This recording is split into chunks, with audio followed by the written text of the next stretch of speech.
नमस्कार, दिन भर की बड़ी खबरों में आपका स्वागत है। मैं हूं शिवानी। आज की खबरों में बात होगी, सुप्रीम कोर्ट पहुंची ममता, सीजेआई ने दी खुली छूट। क्या 31 सीटों पर रद्द होंगे चुनाव की? और नाकाम हो गए मोदी, छीन लिया मंगलसूत्र, देश चलाने की औकात नहीं, राहुल ने छील डाला। वहीं राजनाथ की इमरजेंसी मीटिंग, क्या पेट्रोल डीजल के दाम में लगेगी आग की? साथ ही सीएम बनते ही नीतीश के जड़ खोदने लगे सम्राट, क्या करेंगे अब निशांत की? और खबर के अंत में बात होगी ब्रजभूषण, मायावती ने यूपी की राजनीति में मचाई बड़ी हलचल की। इसी के साथ आज दिन भर की सभी बड़ी और प्रमुख खबरों को जानेंगे विस्तार से। उससे पहले एक नजर सुर्खियों पर। मोदी ने तेलंगाना सीएम पर डाले डोरे, कहा मुझसे ही जुड़ो, 10 साल में जितना गुजरात को मिला आपको देने को तैयार हूं मैं। रेवंत हंसने लगे। करारी हार के बाद ममता बनर्जी को अब कांग्रेस और लेफ्ट से तगड़ा झटका, बीजेपी के खिलाफ साथ आने से किया इनकार। पीएम मोदी बोले पेट्रोल डीजल का उपयोग कम करिए, भारत में तेल के कुएं नहीं, आज वर्क फ्रॉम होम की जरूरत, 1 साल तक सोना कोई ना खरीदे। बीएसएफ को बांग्लादेश बॉर्डर फेंसिंग के लिए मिलेगी अब जमीन, बंगाल की भाजपा सरकार का फैसला, नए आपराधिक कानून होंगे लागू, आयुष्मान पर भी हुआ काम शुरू। पोखरण परमाणु परीक्षण पर मोदी बोले दुनिया हिल गई थी, विश्व भर की शक्तियां भारत को दबोचने मैदान में उतरी, हम डटे रहे डरे नहीं। स्टेट ऑफ होर्मुज में भारतीय के मरने के बाद एक्शन में आई सरकार, ब्रिक्स के मंच पर ईरान से होगी बातचीत। पश्चिम एशिया में शांति नहीं, पीएम मोदी के बाद केंद्रीय मंत्री ने भी तेल बचाने और WFH पर दिया जोर। मुश्किल में है पलानीस्वामी, चुनाव में हार के बाद AIADMK में पड़ी फूट, शपथग्रहण में 2 गुट में दिखे पार्टी के सदस्य।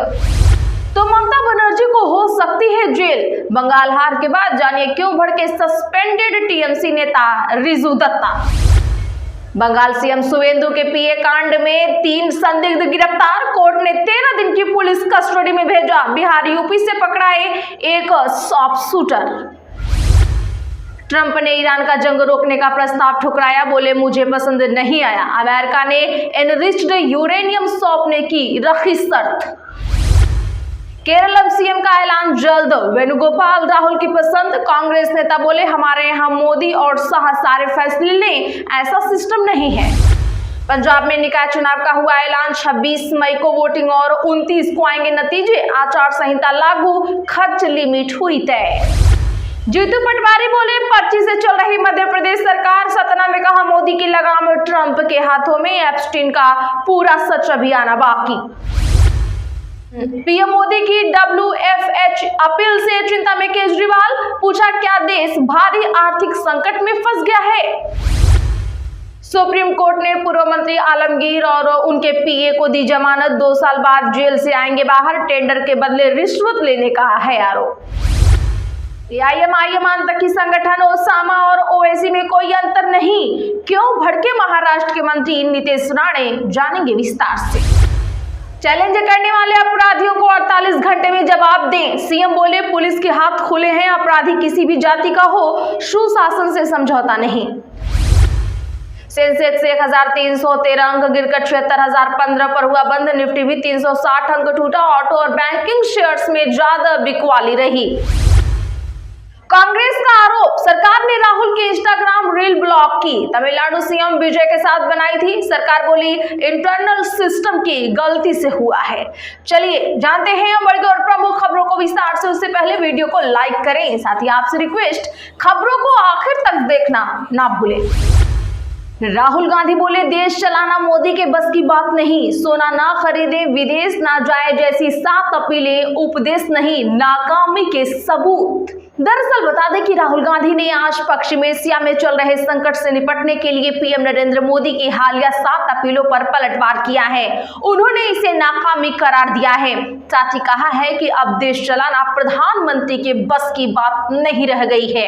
एक्स पर एक पोस्ट में राहुल गांधी ने लिखा, कल मोदी जी ने जनता से त्याग मांगा, सोना मत खरीदो, विदेश मत जाओ, पेट्रोल कम इस्तेमाल करो, खाद और खाने के तेल का उपयोग घटाओ, मेट्रो से चलो, घर से काम करो। ये उपदेश नहीं, ये विफलता के सबूत हैं। उन्होंने कहा 12 मुकाम पर ला दिया गया है कि जनता को बताना पड़ रहा है कि क्या खरीदें क्या नहीं, कहां जाएं कहां नहीं। दरअसल आपको बता दूं कि बीते दिन सिकंदराबाद में एक जनसभा में पीएम मोदी ने आयात पर निर्भरता कम करने की जरूरत पर जोर दिया था ताकि विदेशी मुद्रा की बचत और पर्यावरण की रक्षा हो सके। पीएम मोदी ने अपने भाषण में कहा था कि आज के समय में पेट्रोल, गैस और डीजल का इस्तेमाल कम करना होगा। पड़ोस में चल रहे तनाव के असर से दुनिया भर में पेट्रोल डीजल के दाम कई गुना तक बढ़ गए हैं। भारत पर इस वैश्विक संकट का असर ज्यादा है। हमारे पास तेल के बड़े कुएं नहीं हैं। पेट्रोल, गैस और डीजल बचाने के लिए हमें वर्क फ्रॉम होम जैसे उपायों की जरूरत है। साथ ही पीएम मोदी ने कथित तौर पर कहा कि अगर आप एक सच्चे देशभक्त हैं तो 1 साल तक सोना ना खरीदें। दरअसल उन्होंने कहा कि पहले जब युद्ध होता था तो लोग सोना दान में देते थे। आज दान की जरूरत नहीं है, लेकिन हमें आज ये संकल्प लेना होगा कि अगले 1 साल तक कोई भी कार्यक्रम हो, सोना ना खरीदे, इससे विदेशी मुद्रा भी बचे। टीएमसी 31 सीटों के नतीजों के खिलाफ सुप्रीम कोर्ट पहुंची। कहा यहां जीत का अंतर एसआईआर में कटे वोटों से कम। सुप्रीम कोर्ट बोला नई याचिकाएं लगाएं। दरअसल दोस्तों बता दें कि सुप्रीम कोर्ट में टीएमसी ने दावा किया है कि बंगाल में हुए विधानसभा चुनाव में 31 सीटों पर भाजपा और टीएमसी में हार जीत का अंतर एसआईआर में काटे गए वोटों से कम है। आज टीएमसी सांसद और वकील कल्याण बनर्जी ने यह बात जस्टिस सूर्यकांत और जस्टिस जयमाल्या बागची की बेंच से कही है। बेंच बंगाल में एसआईआर प्रैक्टिस को चुनौती देने वाली याचिकाओं पर सुनवाई कर रही थी। बेंच ने कहा पूर्व मुख्यमंत्री ममता बनर्जी और अन्य नेता बंगाल में हुए स्पेशल इंटेंसिव रिवीजन के खिलाफ नई याचिकाएं दाखिल कर सकते हैं। इससे पहले कल्याण बनर्जी ने सुप्रीम कोर्ट में कहा था कि एक मामले में उनके कैंडिडेट की हार 862 वोटों से हुई, जबकि उस सीट पर 5000 से ज्यादा वोटर नाम लिस्ट से हटाए गए थे। टीएमसी और भाजपा के बीच कुल वोटों का अंतर करीब 32 लाख था और वोट डिलीशन के खिलाफ 35 अपीलें अभी भी पेंडिंग हैं। वही चुनाव आयोग ने इन दलीलों का विरोध करते हुए कहा कि ऐसे मामलों में सही उपाय ईसी में याचिका दाखिल करना है। आयोग का कहना है कि एसआईआर और उससे जुड़े विवादों में इसी प्रक्रिया के तहत जवाबदेही तय की जा सकती है। पीएम मोदी की तेल बचाने वाली अपील के बाद राजनाथ सिंह की इमरजेंसी मीटिंग, जानिए क्या हुआ मंथन। दरअसल प्रधानमंत्री नरेंद्र मोदी की तेल बचाने की अपील के बाद सरकार बड़े पैमाने पर सक्रिय हो गई है। इसी क्रम में रक्षा मंत्री राजनाथ सिंह ने आज एक इमरजेंसी मीटिंग बुलाई। इस बैठक में मंत्रियों का वह ग्रुप भी शामिल हुआ जिसे पश्चिम एशिया में उपजे हालात पर नजर रखने के लिए तैयार किया गया है। यह बैठक इस क्षेत्र के ताजा हालात और इससे जुड़े मुद्दों पर चर्चा के लिए बुलाई गई थी। इससे पहले पीएम मोदी ने आज हैदराबाद में एक रैली के दौरान सभी भारतीयों से तेल की बचत करने का आह्वान किया। दर्शकों ऐसा नहीं है कि पीएम मोदी का बयान कोई सामान्य बयान था। उनके बयान के बाद अब आज केंद्रीय सूचना एवं प्रसारण मंत्री अश्विनी वैष्णव ने कहा कि पश्चिम एशिया तनाव के जल्द थमने के आसार नहीं दिखने की वजह से नागरिकों से विदेशी मुद्रा भंडार को बचाकर रखने के लिए हर संभव प्रयास करने का आग्रह किया गया है। वैष्णव ने यहाँ उद्योग मंडल भारतीय उद्योग परिसंघ के वार्षिक व्यापार सम्मेलन में कहा कि हालिया घटनाक्रम में देखते हुए पश्चिम एशिया में संघर्ष विराम अभी बहुत दूर नजर आ रहा है। वैष्णव ने कहा कि संकट की इस घड़ी में नागरिकों को भी महत्वपूर्ण भूमिका निभानी है। उन्होंने कहा कि हम नागरिकों के रूप में अपने जीवन और कामकाज में ऐसे उपाय पहचान सकते हैं जिनसे विदेशी मुद्रा की बचत हो सके। दर्शकों पेट्रोलियम कंपनियों द्वारा लगातार करोड़ों का घाटा सहकर जनता पर एहसान करने की खबरें आ रही हैं। क्या पेट्रोल डीजल में अब आग लगना तय है? कमेंट जरूर करिए। क्या तेलंगाना में सरकार गिराएंगे मोदी? खुलेआम तेलंगाना सीएम से कहा मुझसे ही जुड़ो, 10 साल में जितना गुजरात को मिला आपको देने को तैयार हूं मैं। जी हां, बता दें कि प्रधानमंत्री नरेंद्र मोदी ने तेलंगाना के मुख्यमंत्री और कांग्रेस नेता रेवंत रेड्डी से मजाक में एनडीए के साथ आने को कह दिया है।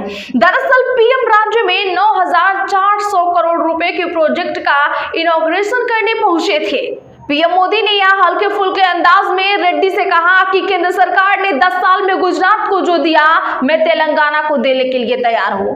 मेरी जानकारी के मुताबिक ऐसा करते कि आपको अभी से सरकार से जो मिल रहा है वह आधा हो जाएगा, इसीलिए बेहतर होगा कि आप मुझसे जुड़ो।